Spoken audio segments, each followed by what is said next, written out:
O que uma comissária de voo, um vendedor de armas, um agente de finanças, um ex-presidiário, um agente federal e uma pequena loira surfista têm em comum? Told you, man, she my fine little surfer gal. Eles estão todos atrás de $500 milhão.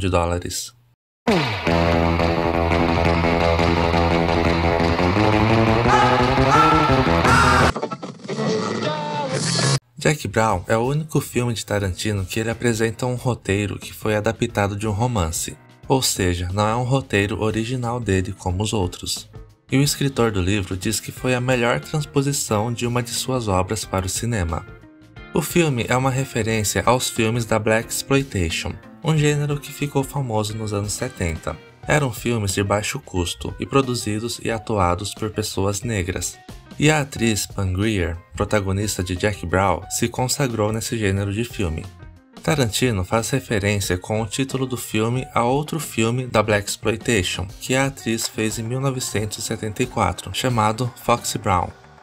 Tarantino afirma que Jack Brown foi uma homenagem a esse gênero de filmes, a fim de representar os atores negros no cinema, que não tinham tanta representatividade e por isso criaram esse gênero de filme de negros para negros. A cena inicial, onde vemos Jack na esteira do aeroporto, parece muito com a abertura do filme A Primeira Noite de um Homem, de 1967. E a música que toca foi produzida originalmente para o filme A Máfia Nunca Perdoa, de 1972, que é um clássico do gênero Blaxploitation. Um exemplo explícito de intertextualidade que é bem interessante de Jack Brown é quando a personagem, interpretada pela atriz Bridget Fonda, assiste a um filme que foi protagonizado por seu pai. E o ator que faz o papel de Ray fez o mesmo papel no ano seguinte no filme Irreversível Paixão, que também é um filme que foi baseado em um livro do mesmo escritor que escreveu o livro em que Jack Brown foi baseado.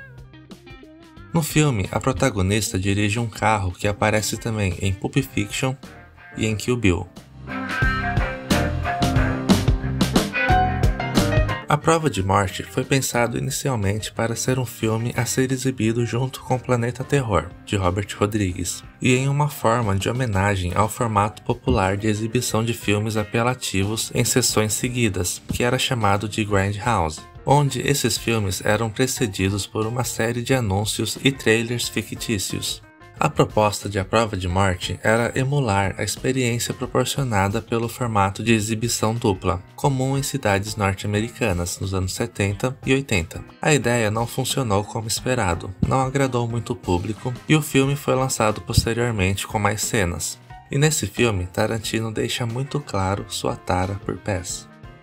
A crítica não foi muito positiva em relação a esse filme e ao filme Jack Brown também. Os fãs dizem ser os dois piores filmes de Tarantino, coisa que eu discordo fervorosamente.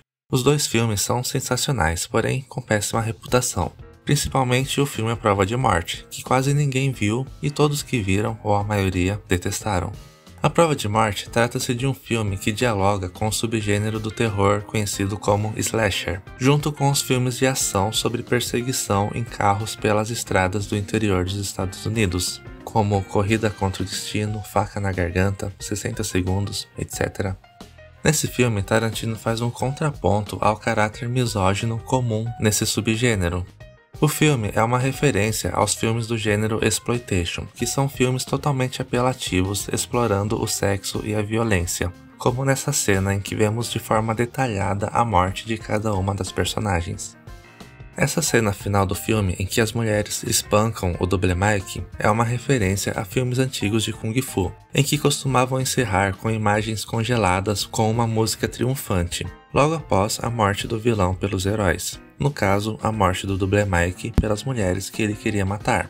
E como sabemos, Tarantino adora usar referências dos próprios filmes dele nos próprios filmes dele. Essa cena do filme em que as mulheres estão conversando, filmada em plano sequência de 7 minutos, pode ser uma autorreferência ao filme Cães de Aluguel, em que os homens falam em torno da mesa. E nesse filme, ele também cita o Big Kahuna, que vemos em Pulp Fiction. Wait a minute. You got a billboard by Big Kahuna Burger, don't you?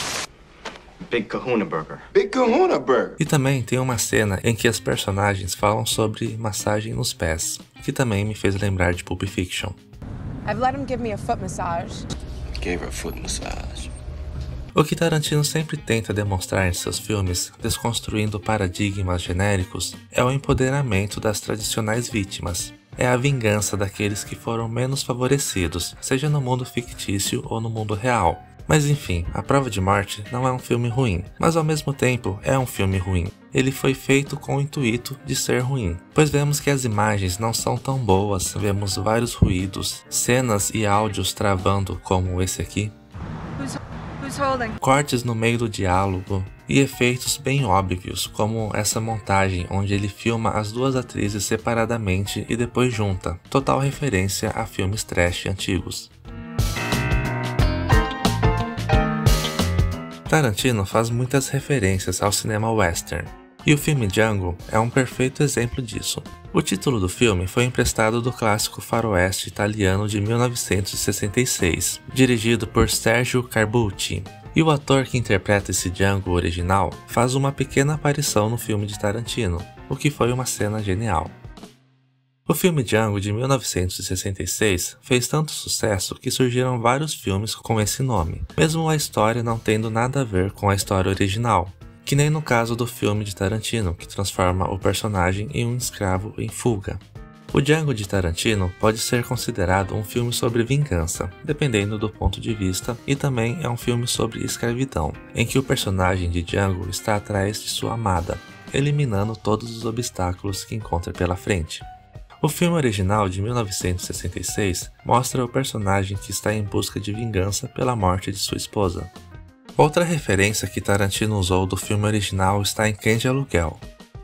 Tarantino também usa referências dos filmes da Blaxploitation, pois vemos um tipo de herói negro que surge na cidade montado a cavalo e que mostra um empoderamento.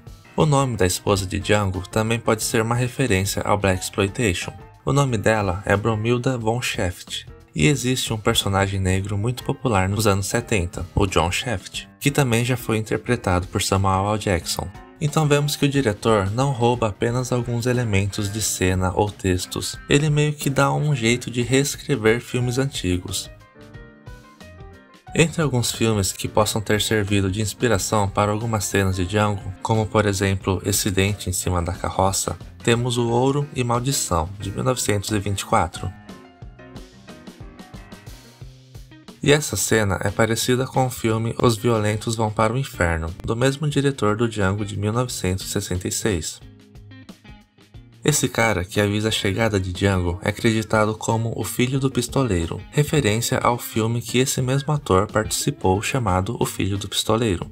E o salão onde eles vão é referência a outro filme de faroeste chamado Minnesota Clay, e que também é dirigido pelo mesmo diretor do Django original. E quando eles vão à fazenda de Candy para negociar, eles falam sobre um tipo de luta chamado Mandingo. E isso é referência a um filme com esse mesmo nome, onde mostra uma luta de escravos.